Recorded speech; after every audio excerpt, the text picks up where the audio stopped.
Hai, selamat malam Besti. Gimana kabar kalian? Semoga malam hari ini baik-baik aja ya. Terutama dompet dan hatinya nih. Itu tuh sensitif banget ya kataku. Dompet dan hati gitu.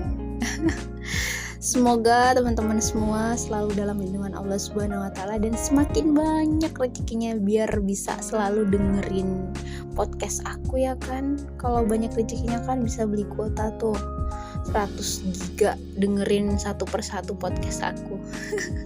Nggak bercanda ya teman-teman. Oke, baik. Di podcast malam hari ini baru aku nyempetin lagi buat podcast karena jujur ya,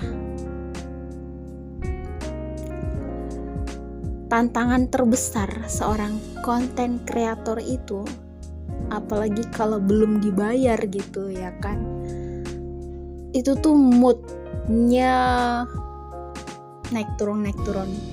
Ini aku kayak gitu nih, moodnya kayak buat gaya, di sisi lain kayak ngantuk, capek. Tapi di sisi lain, podcast malam hari ini yang pengen aku share di cerita Quora ini kayak menarik banget buat jangan sampai ini aku lupa buat share ke teman-teman karena bakal jadi pelajaran banget sih ya. Jadi itu sih teman-teman, aku nge-share sesuatu tuh niatnya cuman pengen kita tuh yang belum nikah ya, terutamanya aku peruntukan untuk cewek-cewek sih. Aku lebih tertuju sama cewek-cewek yang belum nikah karena banyak banget tuh cewek-cewek yang galau yang udah saatnya nikah tapi belum nikah gitu ya. Nah aku tuh pengen banget nge-share cerita kayak gini tuh. Ini cerita real ya teman-teman aku. Jadi ini tuh aku bergabung di salah satu grup Facebook dan itu tuh anggotanya udah banyak ratusan ribu gitulah ya, dan ada banyak istri-istri yang selalu curhat tentang suaminya yang seperti ini, begini, begitu, dan keluh-keluhan gitu. Jadi ini bahan aku pengennya kalian cewek-cewek yang dengerin podcast aku ini pikir lagi deh untuk menikah cepat. Iya kalau nikah cepat tapi dengan pasangan yang tepat. Tapi kalau nikah cepatnya pasangan yang salah gimana itu? Karena ada banyak keluhan seorang istri pengen pergi tapi nggak bisa pergi karena ada anak gitu-gitu dan bla bla bla bla.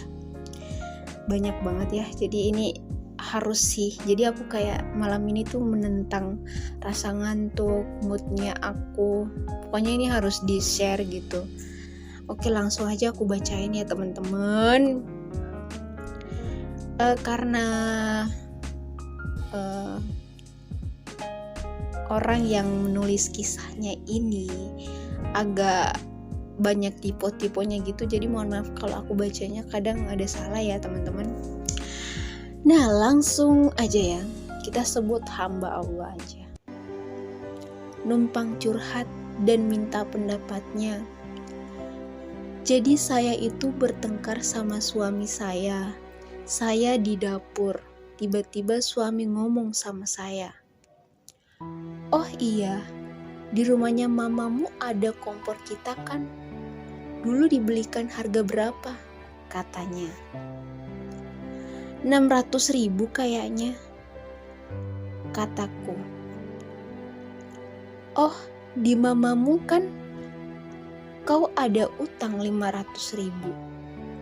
Kompor itu aja kamu kasih. Aku gak ikhlas kalau kamu kasih. Aku gak ikhlas kalau kamu kasih saja mama kamu. Masa dia pakai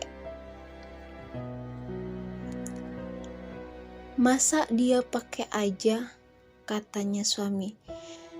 Kata suaminya nih guys, jadi ini maksudnya ya, ini orang kayaknya orang Sulawesi gitu deh. Jadi untuk menuliskan ceritanya tuh kayak mungkin ada yang kurang paham, jadi aku sedikit artiin ya. Nah, suaminya ini pernah beli kompor, terus disimpannya di rumah mertuanya gitu, mamanya istrinya gitu. Nah, kompor itu dia nggak ikhlas kalau mamanya tuh pakai cuma-cuma tuh kompor gitu ya kan. Miris banget suaminya, super pelit. Next, terus aku bilang, kata siapa aku kasih saja. Kalau kita pulang kampung, kan kita juga yang pakai. Ntar kalau kita punya rumah sendiri aku ambil. Terus dia bilang lagi, saya capek-capek kerja setengah mati, dia mau pakai-pakai aja. Sampai suaminya bilang kayak gitu guys. Kau 7 bersaudara, cuma kita yang mau ngasih enak-enak saudaramu. Maksudnya gini, kau 7 bersaudara, cuma kita yang mau ngasih enak-enak saudaramu. Jadi istrinya ini 7 bersaudara, nah cuma dia yang sering ngasih ke orang tua. Istrinya itu saudara-saudara istrinya yang lain gak pernah kayak ngasih-ngasih gitu. Astagfirullah.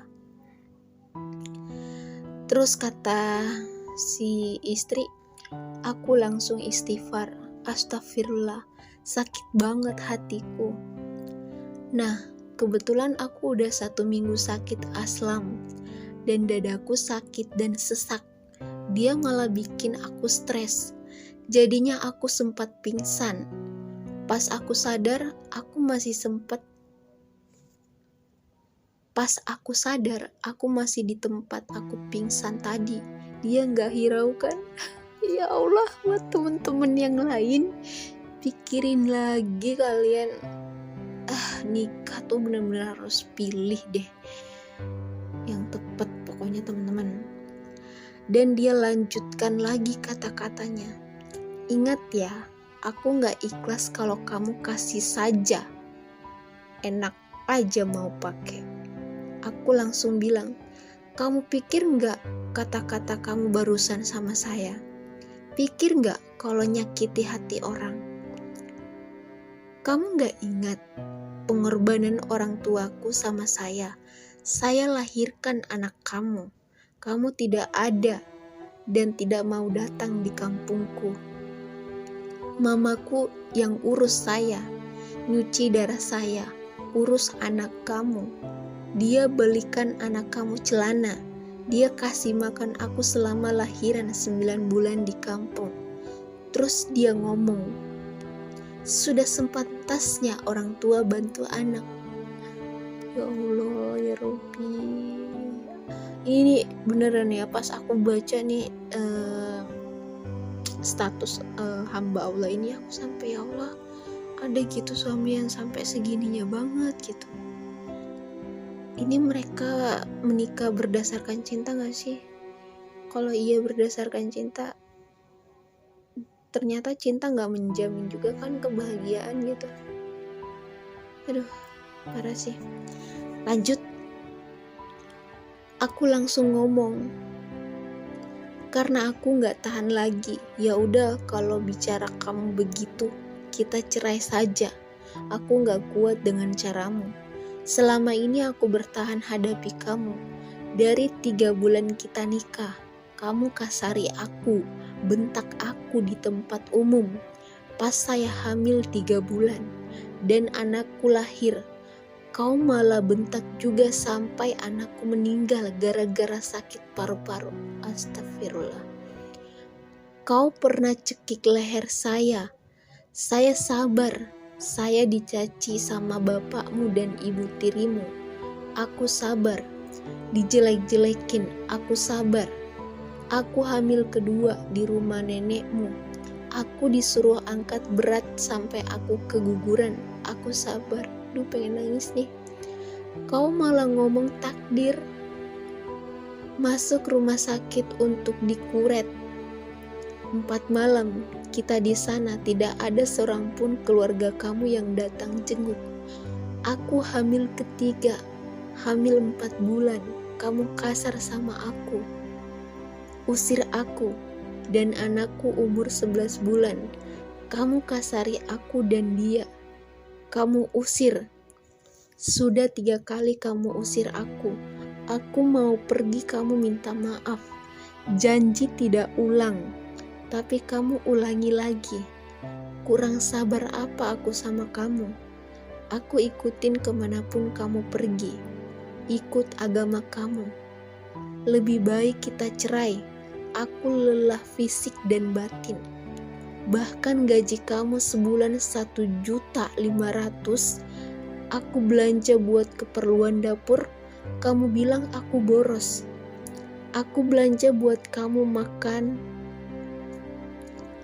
Aku belanja buat kamu makan juga bukan buat diriku sendiri. Kita ke pasar, ada sesuatu yang aku mau beli. Kamu ceramahi aku di depan banyak orang. Ini serius? Hei, ini serius ada suami yang kayak gini? Miris banget loh ini. Ya Allah, kamu pikir enggak? Kalaupun kompor itu aku kasih ke orang tuaku, memang kenapa? Orang tuaku baik sama kamu, tidak pernah jelekin kamu, tidak seperti keluarga kamu ke aku. Waktu kamu ke kampungku, bapakku tanggung semua kebutuhan kamu, rokok dan makanan. Kurang baik apa orang tuaku sama kamu? Suamiku langsung bilang, aku merasa tidak salah. Aku benar, kamu yang salah. Cepat marah. Aku cuma bertanya. Aku bilang, kamu bertanya tapi nyakiti hati aku. Bilang, udah sezolim itu, masih menganggap dirinya dia benar. Astagfirullah, kerasnya orang ini. Mungkin kalau perumpamaan jadi batu, dia lebih keras dari batu nih. Ya Allah. Dan sekarang 1 harian aku gak ngajak ngomong suami aku, dia juga gak ngomong, dan tekadku sudah bulat. Aku ingin pulang kampung dan untuk berobat juga, karena dada dan ulu hati aku sakit, perih dan panas. Sudah siapkan barangku juga, tapi ongkos sewaktu belum ada. Mohon sarannya, apa aku salah kalau minta cerai? Aku capek, lelah batin.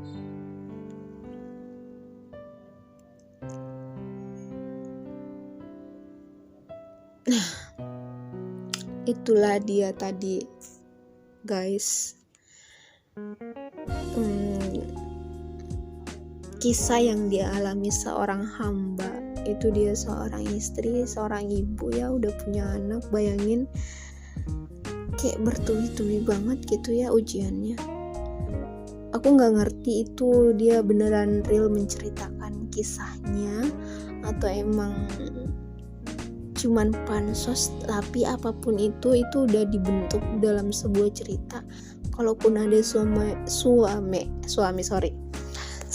yang kayak gitu, itu melebihi dari hewan sih kalau aku bilang.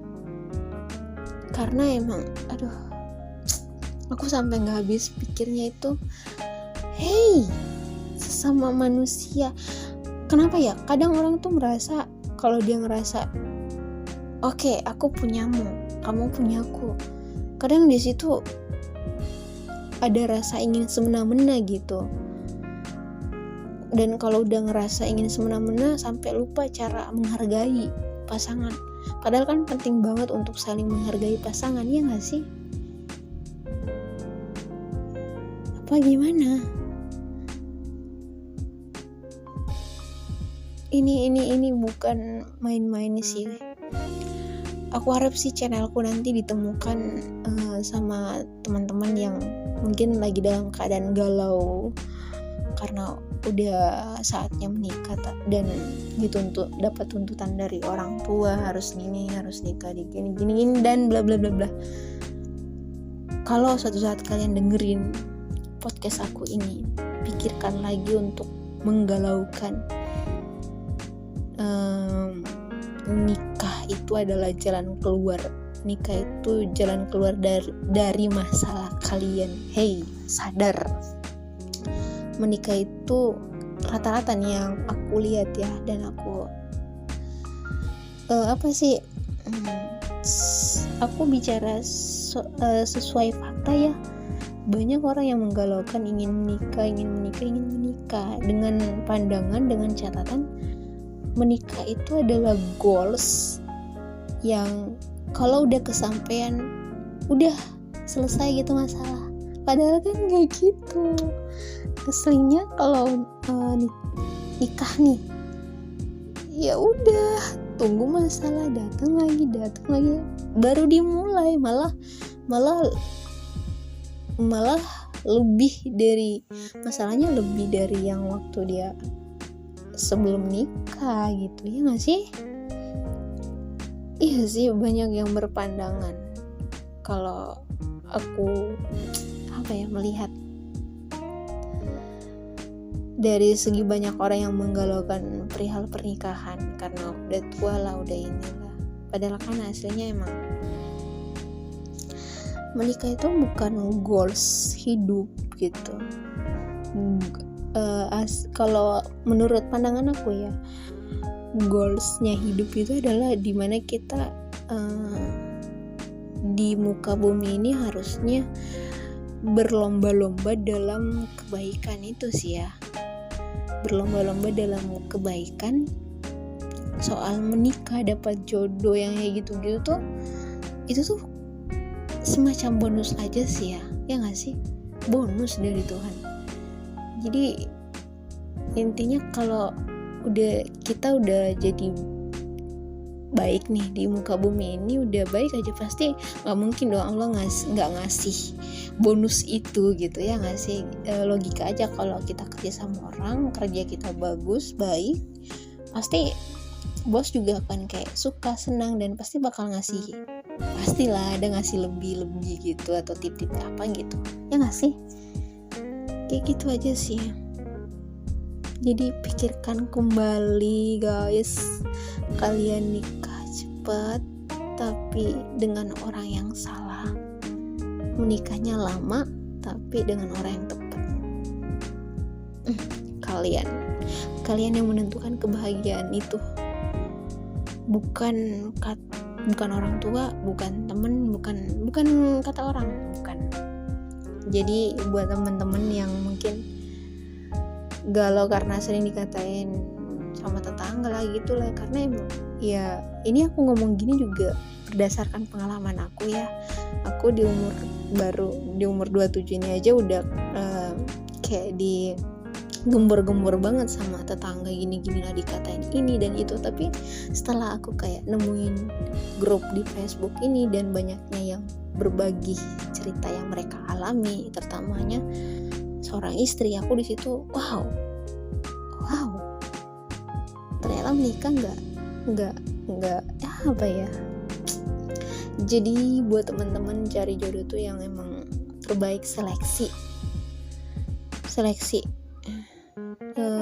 cari tuh yang bisa jadi partner, jadi kayak teman, jadi kayak semuanya bisa. Jadi pasangan itu bisa jadi apa aja buat kita, itu tuh enak banget beneran. Paling penting adalah yang bisa sangat menghargaimu dan memperlakukan kita sebaik mungkin, kayak gitu sih. Kalau mau pernikahannya bahagia ya, yang pastinya sefrekuensi banget lah, kayak gitu sih. Ya semoga teman-teman yang mendengarkan podcast aku ini, cewek-cewek nih yang belum nikah, aku doain semoga kalian dikasih jodoh yang terbaik sama Allah, yang terbaik dari yang terbaik pokoknya. Oke, kalau suka dengan channel aku jangan lupa subrek ya, karena subrek itu gratis bestie. Oke Besti, kalau ada yang mau dikomentarin silahkan catat di kolom komentar ya Besti, tapi yang positif ya Besti. Oke. Baik-baiknya kalian nantikan podcast aku berikutnya. Wabillahi taufiq wal hidayah. Mohon maaf jika ada salah-salah kata. Wabillahi taufiq wal hidayah. Wassalamualaikum warahmatullahi wabarakatuh.